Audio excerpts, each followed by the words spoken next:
ఒకప్పుడు హైదరాబాద్ అంటే Charminar, Hussain Sagar, hitech city ఈ పేర్లే గుర్తొచ్చాయి కదా. కానీ అదే హైదరాబాద్ మధ్యలో ప్రవహించే మూసీ నది పేరు వినగానే కాలుష్యం, దుర్వాసన, చెత్త, ఆక్రమణ, వరదలే గుర్తొస్తాయి. మరి ఇదే మూసీ నది రాబోయే రోజుల్లో హైదరాబాద్కు కొత్త గుర్తింపుగా మారబోతుందా?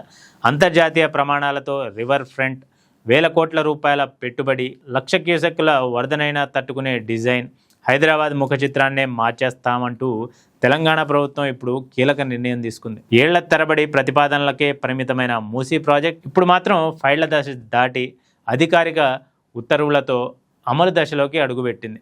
తొలి దశ పనులకు 7,345 కోట్ల పరిపాలన అనుమతులు జారీ చేస్తూ ప్రభుత్వం గ్రీన్ సిగ్నల్ ఇచ్చింది. అసలు ఈ ప్రాజెక్టులో ఏం జరగబోతోంది? హైదరాబాద్లో ఏ ప్రాంతాలు మారబోతున్నాయి? మూసీ నిజంగానే ప్రపంచ స్థాయి రివర్ ఫ్రంట్గా మారుతోందా? పూర్తి వివరాలు ఇప్పుడు చూద్దాం. దశాబ్దాలుగా హైదరాబాద్ అభివృద్ధి గురించి మాట్లాడినప్పుడల్లా మూసీ నది ప్రక్షాళన అంశం తెరపైకి వస్తూనే ఉంటుంది. కానీ ప్రతిపాదనలు, ప్రణాళికలు, సర్వేలకే పరిమితమవుతోంది. ఇప్పుడు మాత్రం తెలంగాణ ప్రభుత్వం ఆ దశను దాటేసి అమలు వైపు అడుగులు వేస్తుంది. హైదరాబాద్ నగర రూపురేఖలను మార్చే ప్రతిష్టాత్మక మూసీ పునర్జీవ ప్రాజెక్టు తొలి దశ పనులకు రాష్ట్ర ప్రభుత్వం అధికారిక పరిపాలనా అనుమతులను జారీ చేసింది. జోన్ 1 పనుల కోసం 7,345 కోట్ల వ్యయానికి గ్రీన్ సిగ్నల్ ఇచ్చింది. ఈ పనులకు మూసీ రివర్ ఫ్రంట్ బోర్డు ఆధ్వర్యంలోనే చేపట్టనున్నారు. అంటే ఏళ్లుగా చర్చల్లో మాత్రమే ఉన్న ఈ మూసీ ప్రాజెక్ట్ ఇప్పుడు అధికారిక అనుమతులతో అమలు దశలోకి రావడం ఈ ప్రాజెక్టులో కీలక మలుపుగా భావిస్తున్నారు. ఇంత భారీ ప్రాజెక్టుకు అవసరమైన నిధుల సమీకరణ పైన ప్రభుత్వం స్పష్టమైన కార్యాచరణను రూపొందించింది. మొత్తం ప్రాజెక్టు వ్యయంలో 4,500 కోట్లను ఆసియా అభివృద్ధి బ్యాంక్ నుంచి రుణంగా సమీకరించాలని నిర్ణయించుకుంది.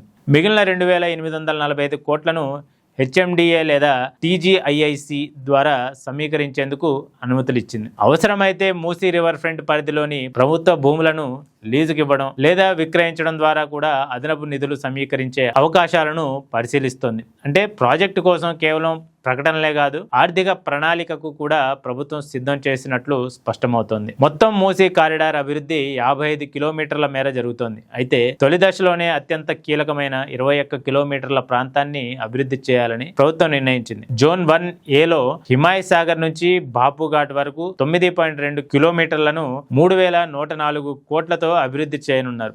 అలాగే జోన్ 1బిలో ఉస్మాన్ సాగర్ నుంచి బాపుఘాట్ వరకు 11.8 కిలోమీటర్లను 3,950 కోట్లతో సుందరీకరించనున్నారు.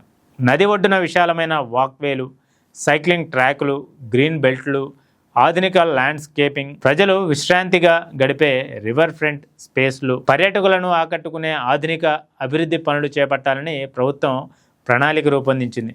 భవిష్యత్తులో మూసీని హైదరాబాద్కు మరో ప్రత్యేక ఆకర్షణగా తీర్చిదిద్దాలన్నదే లక్ష్యంగా చెబుతోంది. అయితే ఈ ప్రాజెక్టు కేవలం అందంగా కనిపించే నగరం కోసం మాత్రమే కాదు, భవిష్యత్తులో హైదరాబాద్ను వరదల నుంచి రక్షించడము ప్రధాన లక్ష్యమే. 100 ఏళ్లలో ఒకసారి సంభవించే అత్యంత భారీ వరదను కూడా దృష్టిలో పెట్టుకుని నిపుణులతో ప్రత్యేక అధ్యయనం చేయించారు. రూర్కీలోని నేషనల్ ఇన్స్టిట్యూట్ ఆఫ్ హైడ్రాలజీ సూచనల మేరకు బాపుఘాట్ వద్ద గరిష్టంగా 1,50,000 క్యూసెక్కుల వరద ప్రవాహాన్ని కూడా తట్టుకునేలా నది వెడల్పు, లోతు, ప్రవాహ మార్గాన్ని శాస్త్రీయంగా రూపొందించారు. దీంతో భారీ వర్షాలు కురిసిన వరద నీరు నగరంలో నిల్వ కాకుండా వేగంగా ముందుకు వెళ్లేలా మూసీ నదిని అభివృద్ధి చేయాలని ప్రభుత్వం భావిస్తోంది. ఈ మెగా ప్రాజెక్టును అంతర్జాతీయ ప్రమాణాలతో అమలు చేయాలని ప్రభుత్వం నిర్ణయించింది.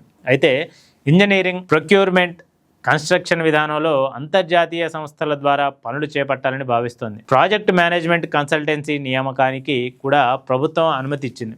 పనుల నాణ్యత, డిజైన్లు కాల పరిమితిలో పూర్తి చేయడం, ప్రతి అంశాన్ని ఈ కన్సల్టెన్సీ పర్యవేక్షించనుంది. అంతేకాదు ప్రాజెక్టు అమలును వేగవంతం చేసేందుకు మూసీ రివర్ ఫ్రంట్ డెవలప్మెంట్ కార్పొరేషన్లో 147 ప్రత్యేక పోస్టులను కూడా ప్రభుత్వం మంజూరు చేసింది. పురపాలక, రెవెన్యూ, నీటిపారుదల, అటవీ, పోలీస్ శాఖల అధికారులతో ప్రత్యేక బృందాన్ని ఏర్పాటు చేసి అన్ని అనుమతులు, పనుల సమన్వయం ఒకే చోట జరిగేలా చర్యలు తీసుకుంటోంది. అయితే ఇంత భారీ ప్రాజెక్టు అమలు అంత సులభం కాదని నిపుణులు కూడా చెబుతున్నారు. భూసేకరణ, ఆక్రమణల తొలగింపు, నిధుల విడుదల, పర్యావరణ అనుమతులు, పునరావాస అంశాలు, ఇలా అనేక సవాళ్లు ప్రభుత్వం ఎదుర్కోవాల్సి ఉంటుంది. మరోవైపు ఈ ప్రాజెక్టుపై భిన్నాభిప్రాయాలు కూడా వ్యక్తమవుతున్నాయి. భూసేకరణ, పునరావాసం, పర్యావరణ ప్రభావంపై కొన్ని వర్గాలు ఇప్పటికే ఆందోళన వ్యక్తం చేస్తున్నాయి. అయితే అన్ని వర్గాల అభిప్రాయాలను పరిగణలోకి తీసుకుంటూ అవసరమైన నిబంధనలు పాటిస్తూ ప్రాజెక్టును ముందుకు తీసుకెళ్లాలని ప్రభుత్వం చెబుతోంది. ఒకప్పుడు కాలుష్యం దుర్వాసన ఆక్రమణలకు ప్రతీకగా మారిన